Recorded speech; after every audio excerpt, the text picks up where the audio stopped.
उत्तरांचल नामा में आप सभी का स्वागत है। मैं हूं शक्ति प्रकाश श्रीवास्तव। कई बार हुई है सोना न खरीदने की अपील। हमारा देश 1947 में आजाद हुआ था, तब से लेकर आज तक कई बार देशवासियों से सोना न खरीदने की अपील की जा चुकी है। ऐसा नहीं है कि प्रधानमंत्री नरेंद्र मोदी ही पहले ऐसे शख्स हैं जिन्होंने देशवासियों से सोना नहीं खरीदने की अपील की है। देश के पहले प्रधानमंत्री पंडित जवाहरलाल नेहरू, इंदिरा गांधी, पी चिदम्बरम सरीखे नेताओं ने भी मौजूदा हालात का हवाला देते हुए देश की आवाम से सोना दान देने चाहे सोना नहीं खरीदने जैसा आह्वान किया था। 2 दिन पहले जब तेलंगाना की एक जनसभा में प्रधानमंत्री नरेंद्र मोदी ने देशवासियों से 1 साल तक सोना नहीं खरीदने की अपील की, तो उनकी अपील को लेकर देश में तरह तरह की चर्चाएं शुरू हो गईं। उनकी बातों के भी तरह तरह के सियासी निहितार्थ निकाले जाने लगे।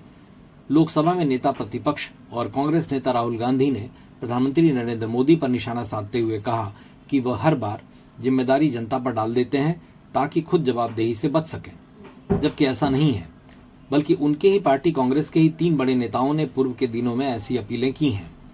इस क्रम में पहली अपील देश आजाद होने के बाद, जब देश की अर्थव्यवस्था को बचाने के लिए सोना एक अति महत्वपूर्ण वस्तु बन गया था, तब हालात को देखते हुए 1962 के भारत चीन युद्ध के दौरान तत्कालीन प्रधानमंत्री जवाहरलाल नेहरू ने नागरिकों से राष्ट्रीय रक्षा कोष में सोना और पैसा दान देने की अपील की थी। न खरीदने के बजाय दान की अपेक्षा की थी। यह फंड उसी वर्ष सशस्त्र बलों के जवानों और उनके परिवारों के कल्याण और रक्षा प्रयासों के लिए स्थापित किया गया था। इनमें नागरिकों और उनके बच्चों के भविष्य की रक्षा करना, भारत की क्षेत्रीय अखंडता को बनाए रखना और शांति की रक्षा करना शामिल था। उस समय इंदिरा गांधी ने 367 ग्राम सोने की ज्वेलरी दान की थी। इसके बाद दूसरी दफा 6 जून 1967 को तत्कालीन प्रधानमंत्री इंदिरा गांधी ने भी लोगों से सोना न खरीदने की अपील की थी। उस समय भारत के विदेशी मुद्रा भंडार पर भारी दबाव था।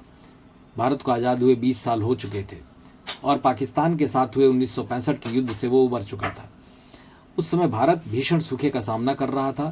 विदेशी मुद्रा भंडार लगभग शून्य था और संस्थाएं अभी भी शून्य से खड़ी की जा रही थी। ऐसे में इंदिरा गांधी ने सार्वजनिक रूप से नागरिकों से किसी भी रूप में सोना न खरीदने की अपील की थी और अर्थव्यवस्था की रक्षा के लिए राष्ट्रीय अनुशासन का आह्वान किया था।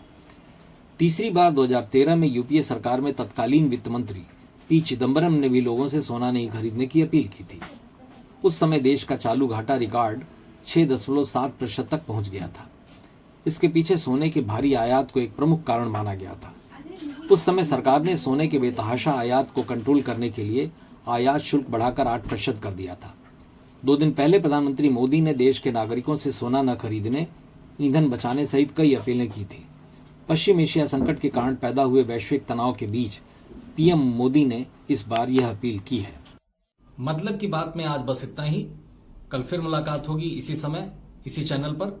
तब तक के लिए नमस्कार।